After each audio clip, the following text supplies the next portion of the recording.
From a mystery man that arrived at an airport from an unknown country, to an American soldier claiming to be from the year 2036, we take a look at 5 mysterious time-traveling stories. Number 5. The Man from Torrid. On a seemingly normal day in 1954, a seemingly normal man allegedly flew into Tokyo. But upon landing at the Tokyo International Airport, his seemingly normal trip had taken a very drastic turn for the weird. When he handed over his passport to be stamped, the man was immediately interrogated as to the whereabouts of his origins. It wasn't a case of racial profiling. While his passport looked authentic, it listed a country no one had ever heard of, called Torrid. The mystery man claimed his country was located between France and Spain, but when he was asked to point it out on a map, he pointed to the Principality of Andorra, insisting he had never heard of Andorra and that Torrid had existed for 1,000 years. He claimed that he was in Japan on business, something he had been doing for the past 5 years.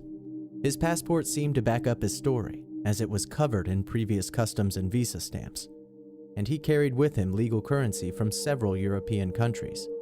He even had a driver's license issued by the mysterious country, and a checkbook containing checks from an unknown bank. After more interrogation and confusion for both parties, the traveler was sent to a nearby hotel until an official decision could be reached. There, 2 immigration officials stood outside the hotel door until morning. It was then that they discovered the mystery man had vanished without a trace, which was troubling since the only possible exit was a window with no ledge, 15 stories above a busy street. The Tokyo Police Department conducted an extensive search, but continually came up empty-handed. Number 4. The men who foresaw the firebombing of Hamburg. In 1932, German newspaper reporter J. Bernard Hutton and photographer Joachim Brandt reportedly visited the Hamburg shipyard to do interviews for a story. As they were leaving, they heard the drone of aircraft engines. Looking up, they saw the sky filled with warplanes. Bombs began exploding around them, and within a short time, the area was a raging inferno. Brandt snapped pictures of the devastation, and the two drove back into Hamburg. But when the film was developed, there was no evidence of the attack. The pair's editor accused the men of being drunk and discounted their story. Afterward, Hutton moved to London, where he supposedly saw a newspaper story in 1943 about a Royal Air Force raid on Hamburg. The accompanying photos showed the shipyard just as he and Brandt had seen it 11 years earlier. The Royal Air Force did, in fact, bomb Hamburg in 1943, in a series of raids known as Operation Gomorrah. Approximately 550 to 600 bombs turned the city into a firestorm, which killed 40,000 people. It was World War II's first widespread destruction of a major city, and the last anyone heard of Hutton and Brandt. Number 3. Håkan Nordqvist met his future self. On August 30th, 2006, 36-year-old Håkan Nordqvist came home to find water pooling on his kitchen floor. Assuming it was a leak, he gathered his tools and crawled under the sink, but couldn't reach the pipes. He explained what happened next. I had to crawl inside the cabinet, and as I did so, I discovered that it just continued. So I kept on crawling further and further into the cabinet. In the end of the tunnel, I saw a light, and when I got there, I realized I was in the future. The year 2042 to be precise, which is where, or rather when, Nordqvist met his 72-year-old self.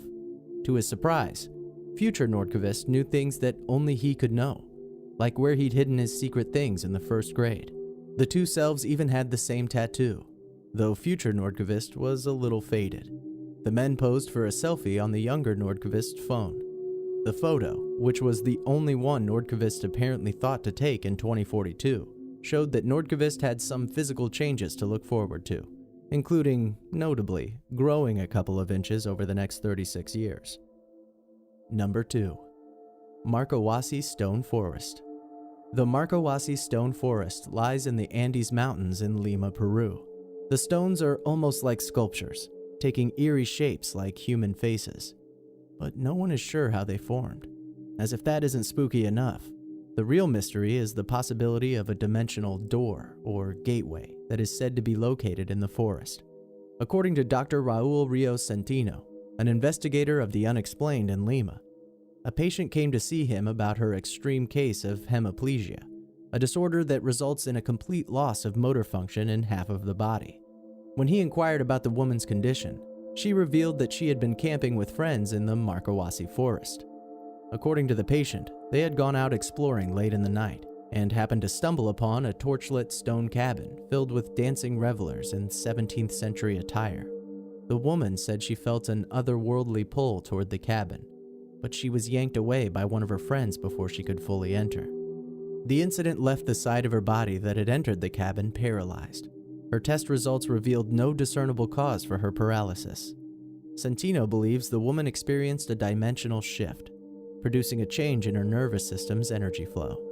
Many natives, as well as scholars, believe that a dimensional doorway exists in the stone forest of Markawasi, which the woman and her friends may have unknowingly crossed.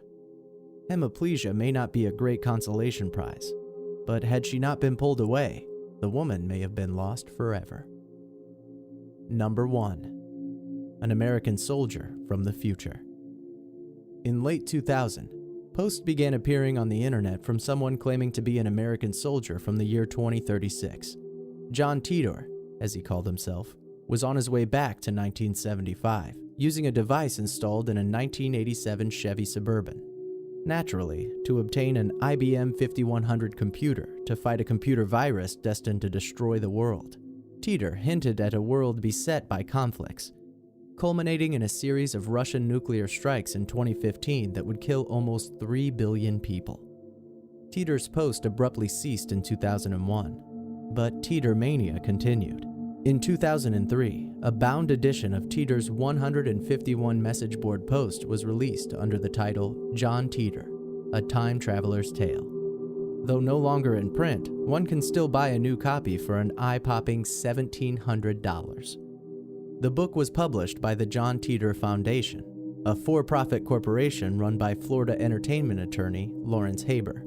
The foundation also owns the copyright to the purported insignia of Titor's military unit, the Fighting Diamondbacks, which is inscribed with a quote from Ovid, Tempus edax rerum, meaning time devours all things.